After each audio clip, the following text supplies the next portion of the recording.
So, how are you enjoying Melbourne so far? I just one day in, so Yep. yeah, fantastic. We've turned on the freezing cold weather for you. So, Yeah.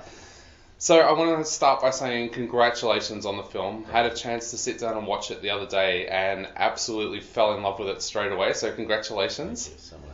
So, tell us a little bit about where the journey with this film started for you because it is such an epic film. So, where did that journey first start with for you? I'm gonna go deep Yep. on that one. Since you gave me that, I will seize the moment and tell you that I couldn't speak until I was 5 years old, and I was in therapy. You didn't think I was gonna go this deep, and I was in therapy until I was 16 Yep. to learn how to speak. I was mocked and ridiculed and made fun of throughout my entire life. The only safe environment for me was the cinema. Yep. And before I could speak, I was addicted to the movies. Not to movies, but to the experience of watching movies in a cinema. While we are in a moment in time when people have a challenged time trying to define what is theatrical versus what is streaming, I don't struggle with that question. Yep.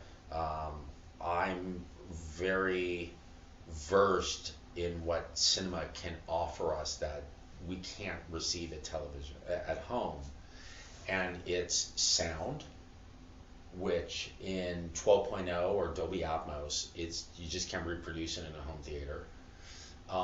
And it's the experience of being overwhelmed by giant images in the dark with a group of other people. That's what I love about cinema. Yep. It's the womb like experience of it. So as I got into documentaries, my I was never interested in journalism or anything like that. I chose the canvas of nonfiction to explore the world of cinema. And what I've wanted to do throughout my career is make films that offer audiences that which they cannot receive or get in other medias. So if you can put it in a book, I don't want to put it in a film. Yep. Um, I like to say my films are not about the subjects, they are designed to be the personification of the subjects. Describe Robert Evans, and you're describing the kid stays in the picture. Yep. Describe Bowie, and hopefully you're describing Moonage Daydream. So this journey to get this film made has been ongoing throughout my entire life. After Montage of Heck, finally felt that I had explored all there was to explore in biography, at least the cradle to grave biographical artist film, and thought the only thing left was experience. Remove the biography, remove the Wikipedia, remove the facts, remove all of that, and just create pure cinema, sound and vision that, when synthesized, create something that cannot really be touched upon or described, but is felt. Yep. And so, Moonage was conceived prior to even knowing it was going to be about Bowie. In 2015, I decided to create this genre that I wanted to work in, this IMAX music experience, and then Bowie passed and gravitated towards Bowie. Yep. It's interesting you use the word experience because I actually used that in my review. I said this doesn't feel like your normal music documentary. It feels like an experience for those going along to see it. You mentioned that you've always been a cinema fan. Were you a music fan from a very young age as well? Yeah, not from a young age, but when I was, in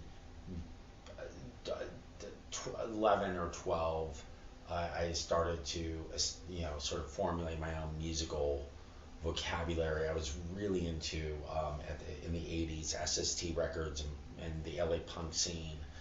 And I find to me, as montage is my favorite um, um, aspect of filmmaking, the most pure form of filmmaking for me. Um, I love driving. I love driving with the right music. Yeah. To me, it captures the experience of a film. And so, one of the great thrills of my life is to be able to edit and to music that inspires and moves me to no end. So I don't play an instrument, but at 53, I believe I have a fairly decent feel for editing with music, and really enjoy the harmonious feeling that's arrived at when the music is in perfect rhythm with the sound design and everything is just organic and flowing. Yeah. When did you first discover Bowie? Because Bowie, I find to be one of those artists where so many generations now listen to his music. My dad listened to his music, I listened to his music, and now my 13-year-old niece is listening to his music. So when did you discover Bowie? At 13, when I was going through puberty, I think most people I know sort of arrive at Bowie at this, and part of I think why we have such strong feeling for him is we all get the Beatles when we're young, like when you're like 2 or 3, we're born into a world of the Beatles. Yeah. Yellow Submarine and Octopus Garden, you start there and whatever. Bowie, I think, is 12 or 13. That's the kind of rite of passage. Yeah. And I like to joke that I don't know what came first, puberty or Bowie, but they happened around the same time. Like pretty much any other Bowie fan, he arrived right when I needed him, when I was looking around the world and wondering what I was doing and why I wasn't the person my parents were hoping I was going to be. And there's David, to tell you it's okay to, Life on Mars, like it's okay to, you're not alone. And that's really, and also at that age, the introduction, Bowie's sort of a cultural passport to Burroughs and Brecht and Kandinsky and all this amazing art. And so he came and he kind of went. I came of age in the early 80s, and to be honest, I think that first time I got was Scary Monsters, and Let's Dance came out, and I went to the Cirrus Moonlight show, but I thought he was even as a 13-year-old, I thought it was getting a little losing the focus a little bit. And so the 80s was not a ripe time for Bowie, so I turned away. And really didn't return until this project. Yeah. It seems like always a big experience for someone when they first discover Bowie. Like, I still remember the first time I heard my dad playing a Bowie record, and I love that scene in Perks of Being a Wallflower where they first discover Heroes. A lot of people will probably discover Bowie through your film now. Is that something that you kind of took on board when you first started to work on this project? I actually haven't thought of that until just now. I hope they don't discover Bowie through the film. I hope that I think it would. Yeah, I definitely designed it for sort of the hardcore aficionados, the collectors who they're not going to get what I was doing in the film. They're going to be sitting there taking notes on what footage hasn't been seen before. Yeah, I get it. I'm servicing them. Yeah, there's a lot of unseen footage in this film. Then there is the sort of regular fan, okay, who has most of the albums, but they're not buying every piece of Bowie memorabilia that comes out. And I think for them, this will be the first time that they've seen a film that sort of covers this much territory, which allows you to sort of contextualize these different movements and periods in a way that is very difficult in a limited amount of time. Third tier to me are people who sort of have no interest in Bowie, and I think for them the film will hopefully illuminate aspects of themselves that is the film is designed for. It's not about David Jones. It's really about you, the viewer. Yeah. And I think that there is enough wisdom that David expresses that relates to anyone on this planet. Definitely. As an introduction to Bowie, I just never really conceived of it as such, but I do hope that the film spurs people, if they're interested, to go read, buy the music, watch Francis Francis's amazing 5-year trilogy, which is wonderful and is a great document of Bowie's work. Yep. What was your opinion of David Bowie going into this film, and did that change while you were working on the film? Yeah, it changed dramatically. I thought that David had sort of petered out creatively in the early 80s, and through the process of making this film, I discovered, I don't want to say rediscovered, I discovered the great joy of latter period Bowie, starting with Outside in 95. Obviously Black Star is widely celebrated, but there was a series of albums he did, Outside Earthling, Reality, Heathens, which to me is my favorite Bowie album at this point, probably.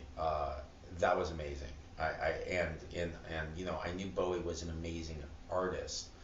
I had no idea at how sage he was. That was a real surprise, a beautiful surprise, and a very welcome surprise. Now, one of the things I loved about this movie was it came together like a beautiful jigsaw. Like you said before, you know how to marry image with sound.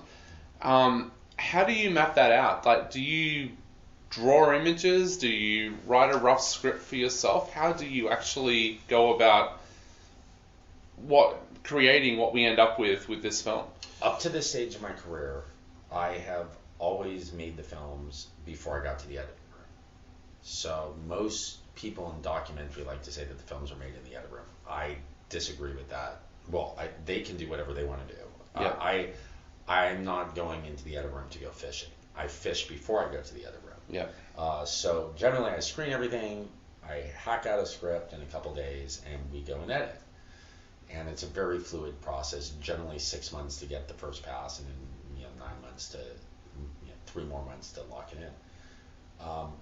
Bowie proved to be mind-boggling because I wanted to create an experience, and I didn't know how to write an experience. I didn't know what was going to happen in minute 17. For 8 months, I would go to work every day and come home empty-handed. There were a lot of days I came home and threw myself on my bed, crying to my wife, about how trapped I felt. Just wanted anything to get out of this. And in August, I think of 2019, I think it was 2019, I was deep into this, and I was stuck. And I decided that I need to get out of my environment. Now, I knew that because of David. That's what I was making a film about. Yeah. And so I bought a one-way ticket to Albuquerque from Los Angeles, and then went straight to the train depot. And basically, and I've never been on an Amtrak train, which is their train service in the States, and basically it was like, I'm going to ride the rails until I break this. The second the train started moving, I started writing, and I said, okay, let's play a game. And there were two things that I had, two different sort of thought patterns, tracks I was going to go on. One was Hero with a Thousand Faces. I was like, let's see what happens if we could take David Bowie and place him into the Heroes myth. And to arrive there, I had to, in my mind, because I was sort of modeling on the Iliad, and I was like, okay, I guess there's a way that this works where David is creating his own challenges for himself. So he's putting himself through a series of tests and challenges to arrive at this sort of elevated plateau. So I had that thing working, and I had this point had arrived at the central theme of the film, being chaos and fragmentation. And I then took a wider view of that and said, okay, so chaos and fragmentation are basically transients.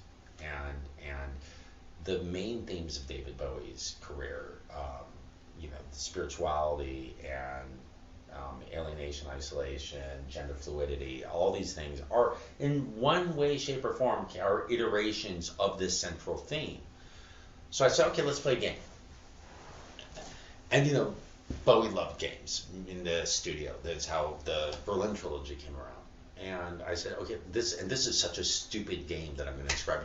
This is the most silly way to write that film. Yep. And it was like, I go, okay, let's pull 3 songs off each album that relate in some way, shape, or form to this through line.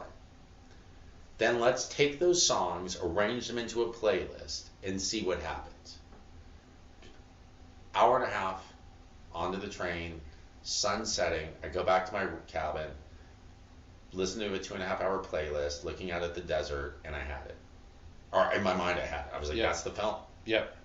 Now, I knew that I would probably be the only person watching the film who understood why all these songs were selected.